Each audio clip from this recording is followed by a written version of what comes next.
아멘. 사사기서 16장 1절로 3절의 말씀을 읽었고요. 삼손의 네 번째 시간, 그릇된 자만심에 대해서 함께 말씀을 나눠보고자 합니다. 우리가 삼손을 네 번째 묵상하고 있는데요, 삼손을 묵상하면서 드는 한 가지 의문이 있는데, 그것은 무엇이냐면, 삼손이 들릴라의 유혹에 넘어가 두 눈이 뽑히고 노끈에 매여서 연자맷돌을 돌리는 그 비참한 신세가 되기까지 들릴라가 반복적으로 삼손의 힘의 비밀을 알고자 유혹하는 것을 삼손이 모르고 있던 것이 아니라 이미 알고 있었다는 것을 우리가 성경을 통해서 보게 됩니다. 그래서 우리가 읽진 않았지만 4절 이후에 소락골짜기에 들릴라라고 하는 이름의, 이제 다음 시간에 나누겠지만, 여인이 등장을 하는데 6절에도 나오고 또 본문에 보니까 10절, 13절 한 장 넘겨서 16절 끊임없이 보면 이 들릴라가 삼손의 힘의 비밀을 알기 위해서 끊임없이 삼손을 재촉하고 삼손의 그 힘의 비밀을 알기 위해서 유혹하고 미혹하는 장면이 반복적으로 나옵니다. 삼손이 알아요. 이 여인이 내게 주어진 그 하나님의 자원, 힘의 비밀을 알려고 나를 지금 유혹하고 있구나 라는 사실을 알고 있단 말입니다. 그래서 16장 16절 말씀에 특별히 보니까 한 장만 넘기면 이렇게 말씀합니다. 날마다 그 말로 그를 재촉하여 조름에 삼손의 마음이 번뇌하여 죽을 지경이라, 이렇게 말씀합니다. 여기 굉장히 중요한 단어가 나오죠. 16절에 보니까 날마다 재촉하여 조름에, 이렇게 말합니다. 날마다 재촉하여 조름에, 날마다 재촉하여 졸랐다. 어디서 많이 본 패턴 아닙니까? 날마다 재촉하며 졸랐다. 이것은요, 아주 우리가 많이 접하고 오늘도 여러분 살아감의 맞닥뜨렸던 사탄의 패턴입니다. 날마다 재촉하여 쪼릅니다. 우는 사자와 같이 집어삼키기 위하여 하나님의 백성 한 사람 한 사람, 믿음의 가정들, 믿음의 공동체들을 무너뜨리기 위해서 날마다 재촉하여 조릅니다. 하나님이 주신 그 능력을 빼앗기 위해서, 하나님이 주신 그 자원을 빼앗기 위해서 끊임없이 우리를 조르는 이 원수막이라는 것을 잊지 말아야 돼. 이것은 사탄의 패턴입니다. 창세기 39장 말씀에도 보면 보디발의 아내가 요셉을 유혹할 때도 동일하게 표현이 되어 있습니다. 제가 읽어보죠. 39장 10절에 보니까 여인이 날마다 요셉에게 청하였으나 요셉이 듣지 아니하여 동침하지 아니할 뿐더러 함께 있지도 아니하니라. 아멘. 보니까 날마다 요셉에게 청하였다고 말씀합니다. 또 요청하는 걸 보죠. 날마다입니다. 그런데 이 본문을 볼 때 사실 그리스도인들의 신앙은요, 사탄의 유혹 앞에서 내리는 우리들의 결정으로 우리의 신앙이 명확하게 드러난다는 걸 잊지 말아야 됩니다. 삼손은 어때요? 날마다 졸음에 요청하니까 삼손의 반응이 어땠어요? 읽었잖아요. 16절에 보니까 삼손의 마음이 번뇌하여 죽을 지경이라, 이렇게 말합니다. 그런데 보디발의 아내가 요셉을 날마다 요청합니다. 동침하자고. 그때 요셉의 반응이 뭡니까? 요셉이 듣지 아니하고 동참하지 아니할 뿐더러 함께 있지도 아니하니라, 이렇게 말씀합니다. 원천 봉쇄를 해버려요. 관심을 두지 않습니다. 여기 성경에 보니까 어떻게 합니까? 아예 틈조차 내어주지 않는 요셉의 훌륭한 믿음을 보게 됩니다. 날마다 청하지만 듣지 않아요. 가까이 있지도 않고 함께 있지도 않았다고 말씀합니다. 삼손은 어땠다고요? 여기 본문에 보니까 마음이 번뇌하여 죽을 지경이라. 마음에 고민이 생겼다는 건 벌써 뭐예요? 절반은 넘어갔다는 겁니다.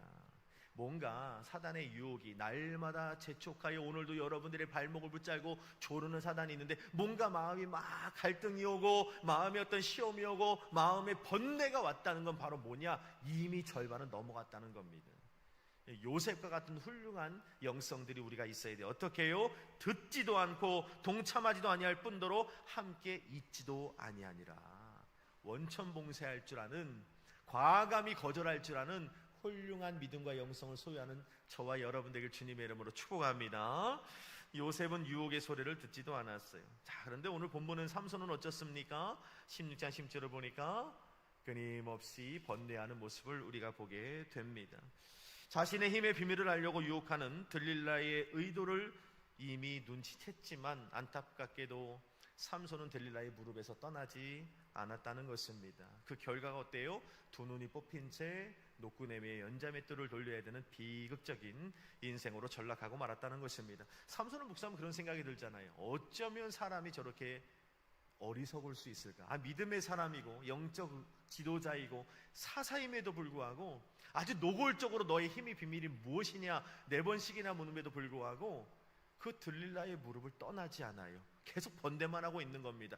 어쩐 삼손이 저렇게 어리석을 수 있었을까? 여러분, 삼손이 몰락한 이유가 무엇일까? 여러 가지 이유가 있겠지만 삼손이 몰락한 근본적인 이유는 뭐냐면 자기 자신에 대해 너무 과대한 평가를 가지고 있었다는 겁니다. 무슨 말이냐면 삼손은 자기 자신을 너무 믿고 있었다는 거예요. 나는 안 넘어져. 나는 절대 무너지지 않아. 나는 절대 쓰러지지 않아라고 하는 자기 자신에 대한 너무도 확실한 믿음이, 신뢰가 있었다는 것입니다. 예전에 제가 한번 소개했죠. 바테라 신드롬이라는 그런 이론이 있습니다. 그 이론에 보면 한 연구가 나오는데 이런 글이 나옵니다. 스스로 성공했다고 생각하는 리더들이 평범한 일반인들보다 윤리적이고 도덕적인 문제들 앞에 더욱 많이 넘어집니다 라는 그런 글이 나옵니다. 이유가 뭔가 연구진들이 이 연구를 해보았더니 사람이 성공하면서 요만큼 성공 많은 게 아닙니다. 아주 크게 성공하면서 어떠한 영향력을 스스로 발휘하게 되었다는 생각이 드는 순간 본인도 모르게 그 성공에 도취되어 버린다는 거예요. 그러면서 그 성공에 도취되는 순간 어떤 생각이 드냐면 앞으로 나는 성공한 자이기 때문에 모든 상황을 스스로 통제할 자신이 있다는 그릇된 자만감에 휩싸이게 된다는 거예요. 어떤 윤리적인 문제가 찾아와 도덕적인 문제가 찾아와도 나는 이렇게 성공한 사람이야. 난 절대 넘어지지 않아. 난 절대 그 유혹에 무너지지 않아. 이런 그릇된 자만함에 빠지게 된다는 겁니다. 밧세바 신드롬이라고 해요. 여러분, 밧세바가 누굽니까? 밧세바가 누구죠? 우리 교회 집사님은 아닌 것 같고 옆에 교회 권사님이신가? 밧세바는 누구냐 하면 다윗의 충신이었던, 그렇죠, 우리아의 아내가 밧세바였습니다. 밧세바 신드롬이라고 한 이유가 뭘까요? 여러분, 다윗은 하나님의 도우심으로 이스라엘 왕이 된 이후에 매우 성공적인 삶을 살게 됩니다. 가는 곳마다 이기하셨잖아요. 지난번에 소개했지만 시편 144편 1절을 보니까 여호와께서 그의 손을 가르쳐 싸우게 하시고 그의 손가락을 가르쳐 전쟁하게 하시니 지질 않아요. 나가는 곳곳마다 그는 백전백승을 이루게 됩니다. 남북의 통일왕국을 이루었고요, 주변국들로부터 조공을 받게 되는 강성대국을 이루었던 시기가 바로 다윗 왕의 시대였던 것입니다. 그리고 다윗뿐만 아니라 신앙인으로서, 왕으로서, 아버지로서 뿐만 아니라 개인의 삶으로도 요만큼 흠잡을 것 없는 아주 위대하고 훌륭한 성공한 인생을 살게 되었다는 겁니다. 그런데 그랬던 다윗이 한 방에 무너지는 사건이 있었는데 그게 바로 우리아의 아내 밧세바를 자신의 아내로 취하게 되는 그 사건이었다는 것입니다. 다윗이 자신의 충신 우리아를 고의적으로 전장에 들여보내 죽이면서까지 그의 아내를 노골적으로 자신의 아내를 삼았다는 것, 여기서 하나님의 진노가, 극심한 진노가 다윗 가운데 임하는 것을 보게 되죠. 다윗이 이렇게 강성대국을 이루고 나이스한 그런 성공한 삶을 살면서 나도 모르는 사이에 다윗 마음속에 한 가지 그릇된 자만감이 생긴 거예요. 나는 아니야. 나는 안 넘어져. 나는 절대 실패하지 않아. 나는 쓰러지지 않아. 이런 그릇된 자만감이 생겼다는 겁니다. 자신을 너무 믿은 것입니다. 그런데 어떻게 돼요? 벌개 벗고 목욕하는, 잘 보이지도 않는 저 왕궁 넘어서 있는 그 여인의 목욕하는 모습에 너무도 쉽게 무너져 버리는, 그 정말 막강한 원수의 도전과 이 민심이 돌아서고 신하들의 그런 배반 속에서도 절대 넘어지지 않았던 다윗이 저 보이지도 않는 점처럼 보이는 그 우리아의 아내 뻘거벗고 목욕하는 모습에 훅 하고 넘어져 버리더라는 거예요. 이게 바로 밧세바 신드롬이라는 겁니다. 나 자신을 너무 믿어서는 안 돼요. 사람은 믿어서는 안 됩니다. 내 스스로도 믿어서는 안 돼요. 제가 목회 초창기에 아무것도 모를 때, 우리 다 아시는 분들이지만 저희 교회에 정말 믿음이 투철한 한 가정이 등록을 했습니다. 정말 믿음대로 살아요. 예배는 안 빠져요. 새벽 예배건, 수요 예배건, 금요 예배건. 저희는 또 일주일에 한 번씩 구역 예배 드렸잖아요. 모여서 그 가정에 가서 진송찬을 차리고, 그래 그거 하고, 교회 가서 교회 학교 간사도 하고, 또 오른손이 한 일을 왼손이 모르게 장학금도 아이들에게 막 나눠줍니다. 목사님 혹시 어려운 이웃 있습니까? 저 집사님의 가정이 어려워요. 그러면 목사님 이것 좀 저 가정 제가 듣도 하지 마시고 좀 흘려보내주십시오. 아주 얼마나 선행을 많이 베풀었는지 몰라요. 교회와 또 교회 사역에 있어서는 그냥 두 발 벗고 나서는 그런 가정이었습니다. 뿐만 아니라 교회 재정의 상당한 부분도 그런 담당하는 그런 가정들이었습니다. 그렇게 그 집사님네 가정이 저희 동갑내기 그런 집사님이셨는데, 하루는 함께 식사를 하면서 웃으면서 그렇게 얘기했어요. 주님 앞에 가는 그날까지 우리는 함께 가는 겁니다. 그랬더니 집사님 막 웃으면서 할렐루야, 목사님과 함께 주님 앞에 가는 그날까지 가야지요. 믿었어요. 어느 날 제가 너무 잘 교제하는 한 안수 집사님 만나서 저희 교회 식사하고 차를 나누면서 제가 이 집사님 가정을 아주 칭찬했어요. 우리는 주님 앞에 가는 그날까지 함께 가기로 했습니다. 그랬더니 집사님이 잘 먹고 잘 마시고 나서 저한테 그러는 거예요. 목사님이 하신 말씀과 너무 다르잖아요. 목사님, 그 사람들 너무 믿지 마세요. 이 집사님이 지금 시샘을 하는 것인가? 제가요 아주 정색을 하며 그 안수 집사님에게 그럴 일 없다고 이야기를 했습니다. 그런데 어떤 일이 벌어졌느냐, 3년 후에, 정확히 3년 후에 그 집사님 가정이 다른 곳으로 가셨습니다. 진짜 마음이 아팠거든요. 저의 부족함에 저는 많이 실망했습니다. 물론 그 집사님네 가정은 정말 최선을 다했어요. 훗날 저희 교회를 떠났지만 저희 교회를 찾아오셨고 또 만나서 식사도 하고 교제도 하고 가끔 현대 아울렛에 가면 만나기도 합니다. 가면 이렇게 금일봉도 주고 막 그래서 얼마나 좋은지 몰라요. 저의 부족함 때문에 그런 일이 일어나서 너무 미안했죠. 그런데 그 모든 상황들을 제가 보면서 믿음의 대상이 사람이 아니구나 라는 생각을 분명히 했습니다. 여러분, 사람은 절대 믿는 거 아닙니다. 사람은 믿음의 대상이 아니라 사랑하고 품어야 될 대상이라는 걸 우리는 절대 잊지 말아야 돼요. 저는 확고부동했거든요. 절대 그럴 일 없어. 그러나 하나님께서는 그럴 일 있어 라고 말씀을 해 주시는 거죠. 본문의 삼손이 이 밧세바 신드롬의 대표적인 케이스라는 것입니다. 삼손은요 평생 한 번도 져본 적이 없잖아요. 그렇죠? 뿐만 아니라 살아가면서 자신의 의도대로 되지 않았던 일이 단 한 번도 없었던 유일한 인물이 바로 삼손이었다는 겁니다. 실패라는 단어가 그 인생의 여정 가운데 단 한 번도 나오지 않았던 그 인물이 바로 삼손이었다는 것입니다. 그러다 보니까 삼손이 어떻게 해요? 자기 자신에 대해 너무 과대한 평가를 하고 있어요. 자기 자신을 너무도 믿고 살아가는 겁니다. 나는 괜찮아. 난 절대 넘어지지 않아. 오늘 성경에 보세요. 16장 1절에 뭐라고 말씀합니까? 한번 같이 읽어볼까요? 16장 1절 시작. 삼손이 가사에 가서 거기서 한 기생을 보고 그에게로 들어갔더라. 아멘. 여기 보니까 삼손이 블레셋의 가사라는 곳에 가서 기생을 보고 그에게 들어갔다라고 말씀합니다. 여러분, 가사가 어디죠? 블레셋의 가사. 북이스라엘이 있고 오른쪽에 이렇게 남유다가 있고 블레셋이 이렇게 좌측 밑에 요쯤에 있잖아요. 가드가 이 끝에 있습니다. 그러니까 블레셋이란 나라의 최남단 좌측 끝에 있는 게 가드라는 나라예요. 그러니까 오늘 이스라엘에 머물러야 할 삼손이 가드까지 갔다는 건 무슨 말이에요? 블레셋 땅을 관통해서 지나갔다는 거예요. 지금 15장 지난 시간에 뭘 나눴습니까? 15장 15절 16절 이 말씀에 보니까 낙이 세턱뼈 하나를 가지고 블레셋 사람 1000명을 때려 죽이고 그 무더기를 쌓았던 1000명의 군사를 죽였던 사람이 바로 삼손이었단 말입니다. 그러니까 블레셋이 볼 때 지금 삼손은 어떤 사람이에요? 원수죠, 원수.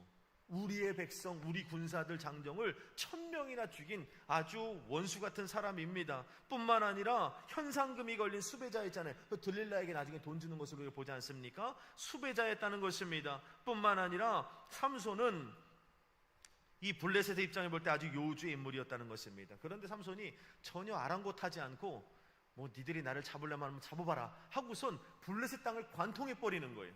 그리고 관통해서 가드까지 가는데 삼손이 이렇게 자만할 수밖에 없었던 이유가 뭐냐면 가드까지 가는데 자신이 예상했던 대로 블레셋 사람들이 자신의 머리털 하나 손대지 못하더라는 거예요. 겉봐, 내가 니들 군사 1000명이나 죽였는데 니들 땅을 관통해 지나가는데 아무도 나 못 건드리잖아. 이러니까 삼손은요 점점 더 자만심에 빠지게 되는 겁니다. 나는 괜찮다라는 마음이 있었는데, 나는 안전하다는 생각이 늘 있었는데, 마음만 그런 것이 아니라, 삼손의 생각만 그런 것이 아니라 삼손의 실생활이, 그 삼손의 오늘이 실제로 블레셋 땅을 관통하는 동안 아무도 건드리지 못하니 오늘 삼손이 점점 더 그릇된 자만감에 빠지게 되었다는 겁니다. 거침없이 행동하는 모습이 어쩜 믿음처럼 보일 수 있지만, 특별한 용맹과 용기가 있는 것처럼 보이기도 하지만, 불행하게도 이 자만심은 점점 더 삼손을 어디로 끌고 가요? 비극적인 결말로 끌고 가고 있다는 겁니다. 자기만 몰라요. 자기만 몰라요. 난 나이스해, 괜찮아, 아무도 날 건드릴 수가 없어, 난 절대 실패하잖아, 백전백승의 아이콘이야 하고 그릇된 자만감에, 이봐, 블레셋을 관통해도 아무도 날 못 건드리잖아. 그런데 그 길이 어떤 길이라고요? 비극의 결말로 서서히 한 걸음 한 걸음 내딛고 있는 과정이었다는 것입니다. 여러분, 이 삼손을 통하여서 이 그릇된 자만을 가진 삼손에게 나타나는 두 가지 후유증이 있습니다. 그 첫 번째가 바로 무엇이냐면 16장 1절 이렇게 말씀해요. 제가 읽어볼게요. 자, 삼손이 가사에 가서 거기서 한 기생을 어떻게 했대요? 보고라고 말씀합니다. 봤다는 거죠. 여러분, 잘못된 자신감, 잘못된 자만감에 빠져있는 삼손에게 나타나는 첫 번째 후유증은 뭐냐면 그릇된 시선입니다. 그릇된 시선. 오늘 블레셋 가사에 왜 갔습니까? 하나님 왜 나를 이곳에 보내셨는지, 오늘 내가 이곳에서 무엇을 해야 되는지, 사사로서 이 이스라엘을 블레셋에서 구원해내야 될 거룩한 영적 지도자, 리더로서 내가 왜 이 자리에 서 있고 내가 무엇을 해야 되는지에 대한 고민이 없어요. 뭐합니까? 그냥 내가 보고 싶은 대로 예쁜 기생을 보고, 오늘 성경에 보니까 가사의 기생에게로 들어가는 삼손의 모습을 보게 되는 것입니다. 잘못된 자만감에 빠져 있으니 삼손의 시선이 잘못된 방향을 향하고 있었다는 것입니다. 가사의 기생에게 그의 시선이 고정되어 있는 것을 보게 됩니다. 여러분, 신앙인들의 우리 스스로의 영적 상태를 진단하려면 아주 쉽습니다. 그 사람의 시선이 어디에 고정되어 있는지를 보면 그 사람의 오늘의 영적 상태를 금방 우리는 진단할 수 있다는 겁니다. 건강한 신앙은 하나님에 의해 시선을 통제받게 되어 있다는 겁니다. 사도행전 2장에 보면 오순절 마가의 다락방에 성령 하나님께서 임재하십니다. 불의 혀같이 갈라지는 것이 각 사람 눈에 보였다고 말씀하잖아요. 이것이 성령 하나님께서 보여주신 어떤 특별한 어떤 이 봄이 될 수가 있는데, 어떤 특별한 하나님께서 보여주신 그 은혜가 될 수 있지만, 성령 하나님께서 불의 혀같이 갈라지는 것을 보여주셨다는 것은 무엇을 말씀한 단순한 특별한 현상을 보는 것이 아니라 성령께서 보여주시는 것을 보게 되었다라는 의미로 우리도 해석할 수 있다는 것입니다. 한마디로 성령님께 시선을 통제받게 시작했다는 거예요. 불의 혀같이 갈라지는 것이 보였고 성령의 말하게 하심을 따라 말했잖아요. 하나님께 입술을 통제받게 돼요. 성령의 방언만 얘기하는 것이 아니라 철저히 성령님께 입술이 주관되고 성령님께 통제받아 하늘의 언어, 성령님의 언어를 내뱉을 수밖에 없게끔 지도를 받게 되어 있다는 것입니다. 우리가 시선의 통제를 받고 있지 않고 내 보고 싶은 거 다 보고 살아간다고 하면 그것은 성령 충만한 하나님의 영에 충만한 사람이라고 할 수 없는 거예요. 오늘 여러분들이 하루를 살아가며, 이번 한 주를 살아가며 여러분들의 시선은 어디에 고정되어 있습니까? 여러분 부부의, 여러분 가정의 시선은 어디에 고정되어 있고, 여러분들의 직장과 사업장, 일터 속에서 여러분들의 시선은 어느 곳에 고정되어 있습니까? 철저히 성령님께 그 통제를 받고 있습니까? 아니면 내 보고 싶은 대로 세상 사람들이 보는 것, 단순히 핸드폰 보고 TV 보고 이런 것을 지금 얘기하는 것이 아닙니다. 육신의 정욕, 안목의 정욕, 이성의 자랑을 따라서 전혀 제어받지 않고 통제받지 않은 그런 우리의 바라봄이 있다면 그것은 성령 충만한 모습이 아니라는 걸 잊지 말아야 돼요. 창세기 3장 말씀에 보면 하나님께서 아담과 하와를 사랑하십니다. 문제는 아담과 하와가 하나님과의 관계가 소원해지기 시작해요. 그러자 그 순간에 누가 뿅 하고 나타납니까?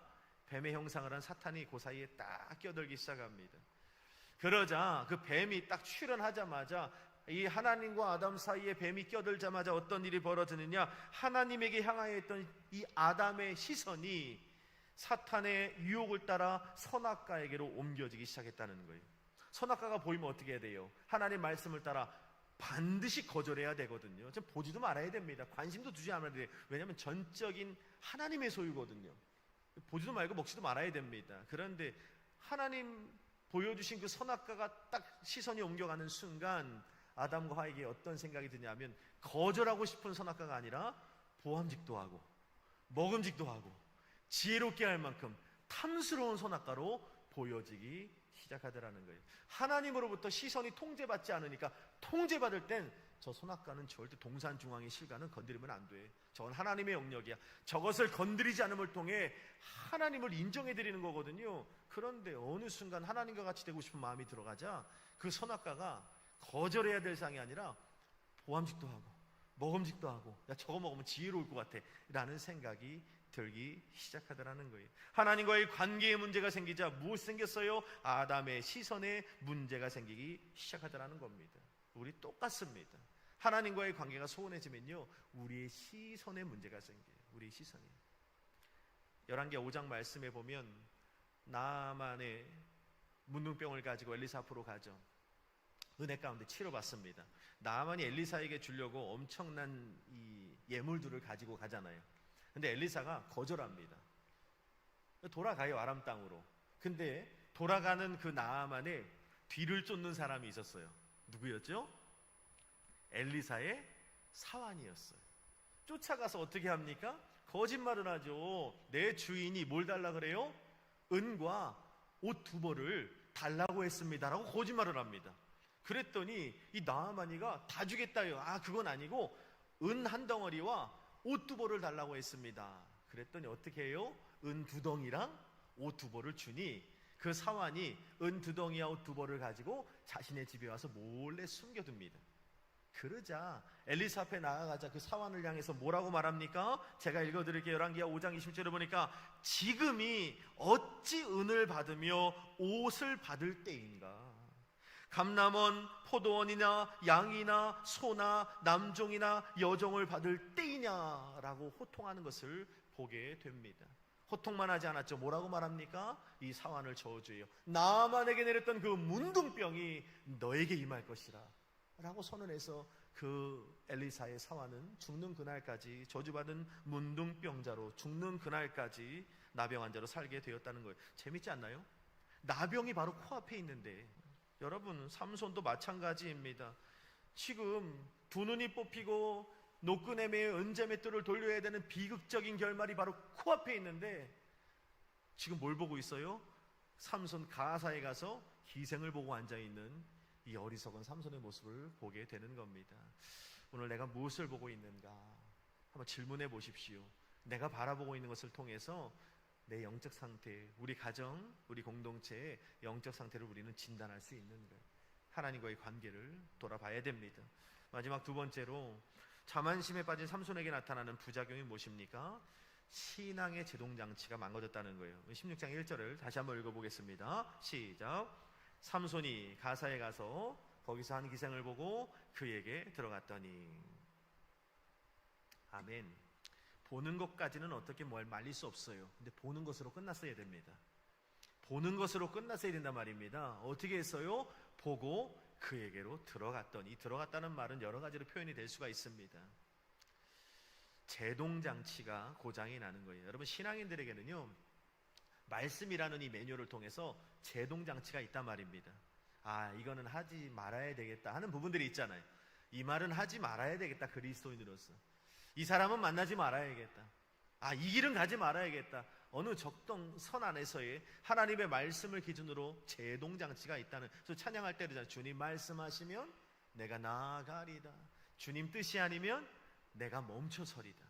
이게 하나님의 말씀을 기준으로 우리가 제동장치가 있어야 했다는 것입니다. 삼손은요 기생을 보고 조금의 망설임도 없잖아요.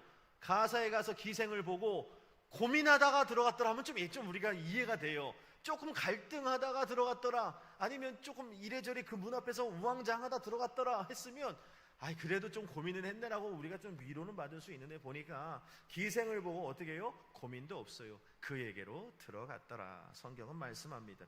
영적 지도자나요. 나실인 아닙니까? 이스라엘을 구원할 사사 아닙니까? 그런데 조금의 거리낌도 없이 어떻게 했다는 거예요? 죄를 짓고 있다는 거예요. 기생에 들어갔다는 게 중요한 것이 아니라 조금의 망설임도 없이 그냥 죄의 길로 들어섰다는 겁니다. 왜? 신앙의 제동장치가 없기 때문에. 이게 정말 무서운 거거든요. 신앙인이 자만심에 빠지게 되고 영적으로 병들게 되면 먼저 시선이 망가지고요, 두 번째는 제동장치가 고장이 난다는 겁니다. 망설임이 없어요. 죄를 처음 짓는 게 두려워서 그렇지 어른들이 늘 말씀하지 않습니까? 두 번 짓는 건 밥 먹듯 합니다. 어렵지가 않아요. 악인의 꾀라는 걸 알면서도 행해요. 죄인의 길이라는 걸 알면서도 그 길을 갑니다. 오만한 자의 자리라는 걸 알면서도 그 자리에 앉아요. 고민조차 하지 않습니다.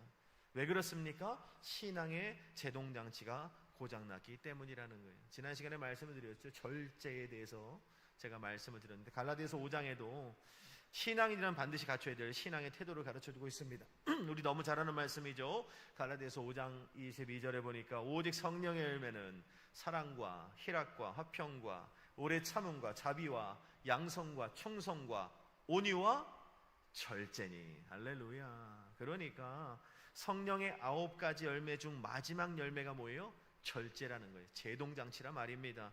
이 마지막 절제를 이루지 못한다면 그 앞에 있는 8가지 성령의 모든 열매들을 쏟아버리는 꼴이 된다는 걸 우리는 잊지 말아야 되는 것입니다. 제가 오늘 새벽에 그런 말씀을 드렸잖아요. 여러분 한 100번은 들었던 예화일 텐데, 명말을 만드는 제주도 말의 방법 많이 들어보셨죠? 처음에는 어떻게 합니까? 아랍권에서 수억 원을 들여서 그 말들을, 명말들을 수입해 왔는데 이제는 그렇지 않고 제주도에 있는 말들을 데리고 명말을 만든다잖아요. 처음에는 그 말들을 다 데려다가 때를 그냥 때로 바닷가에 쳐 넣는다고 합니다. 거기서 헤엄을 쳐서 견뎌 나온 말들을 따로 분리를 하는 거예요. 두 번째, 불 가운데로 지나게 하는 거예요. 대부분 동물들은 불을 두려워하기 때문에 거기서 대부분 탈락한다고 합니다. 불을 두려워하지 않고 주인의 명령에 순종한, 불을 통과한 말들을 또 한 곳으로 이렇게 구분합니다. 마지막 3단계, 그 말들을 쫄쫄 굶겨요. 그냥 쫄쫄 굶깁니다. 그리고 나서 말들이 이제 거의 눈이 풀렸을 즈음에 수십 메터 앞에다가 당근을 담은 이 포대를 확 풀어 헤칩니다. 그러면 말들이 어떻게 하겠어요? 본능적으로 당근을 보고, 홍당무를 보고 걸음 하나 살리라고 달려가는 겁니다. 거의 홍당무 앞에 다 달았을 때 이 주인이, 조교가 어떻게 합니까? 호각을 삑 불면서 스탑, 정지를 외치는 거예요. 근데 대부분의 말들이 어떻게 해요? 그 정지 신호에 순종하지 않죠. 그냥 홍당무를 먹고 어기적 씹어 먹습니다. 그런데 그 중에 정말 한 마리, 정말 어쩔 땐 두 마리, 이런 말들이 주인의 말에 따라서 딱 홍당무 앞에서 멈출 때가 있다는 거예요. 그 말들을 어떻게 합니까? 데리고 가서 그때부터 수억 원에 이르는 명마로, 명품말로 만들어가기 시작한다는 거예요. 나머지 말들은 어떻게 될까요? 홍당무를 어기적 씹어먹었던 그 말들은 어떻게 돼요? 어떻게 됐겠어요? 관광지로 간다 그랬잖아요. 관광지로 가든지 어린이 대공원으로 가서 아이들 등에 한 번씩 태워주면 5,000원씩 받는 그런 별 볼 일 없는 말로 전락하고 만다는 겁니다. 우리도 마찬가지예요. 이 명말을 만드는 기준이 뭐였다고요? 얼마나 말이 잘 달리느냐, 얼마나 품종이 좋은 말이냐, 얼마나 그 말의 갈기가 멋지고 색깔이 있고 근육이 있는 그런 말이냐, 이런 게 기준인 줄 알았는데 그게 기준이 아니라 얼마나 주인의 말에 복종할 수 있는 말이냐, 이게 명말을 만드는 기준이라 그랬잖아요. 여러분, 우리 하나님의 사람들도 마찬가지입니다. 하나님께서 말씀하시면 나아가고, 주님 뜻이 아니라면 진짜 이 홍당무 먹고 나 지금 필요하거든요, 홍당무 먹어야 살 것 같거든요, 근데 주님이 스탑, 정지, 주님의 뜻 아니야 하면 그 앞에서 머물러 설 수 있는 명품 신앙이 저와 여러분 되길 바랍니다. 그래야 되는 거예요. 삼손은 오늘 어떻게 하지? 하고 싶은 거 다 합니다. 보고 싶은 거 다 보고, 말하고 싶은 거 다 말하고, 듣고 싶은 거 다 말하고, 전혀 제동장치가 없어요. 그런데 잊지 마세요. 제동장치 없이 막 살다 보니까 사사였으면 하나님 구별하신 그의 태생을 우리가 지난 시간에 나누었잖아요. 하나님께서 마노아를 통해 그렇게 구별된 나신으로, 성경에 딱 3명 나오는 구별된 나신으로 만드셨지만 제동장치가 없으니 그 삼손의 이 다음 단락이 뭡니까? 16장이 끝나기 전에 삼손 두 눈이 뽑히고 노끄네매요 연자맷돌을 돌리고 블레셋 사람들 앞에 조롱을 피워야만 한 끼니 식사를 해결할 수 있는 비참한 인생으로 전락하고 말들하는 겁니다. 삼손을 통해서 우리 신앙을 보라고 말씀합니다. 그릇된 자만심에 빠져 있진 않은지, 하나님께서 보여주시는 것을 보는 것이 아니라 오늘도 내가 보고 싶은 것을 보고 있지는 않은지, 그렇게 보고 살아가고 있는 그릇된 시선은 아닌지, 신앙의 제동이 걸리지 않아 내 소견에 옳은 대로 살아가고 있지는 않은지 한번 돌아보라고 말씀하십니다. 오늘 말씀을 통해 주님이 원하시는 그 신앙의 본래 우리 자리로 돌이킬 줄 아는 저와 여러분 되기를 바랍니다. 기도하겠습니다.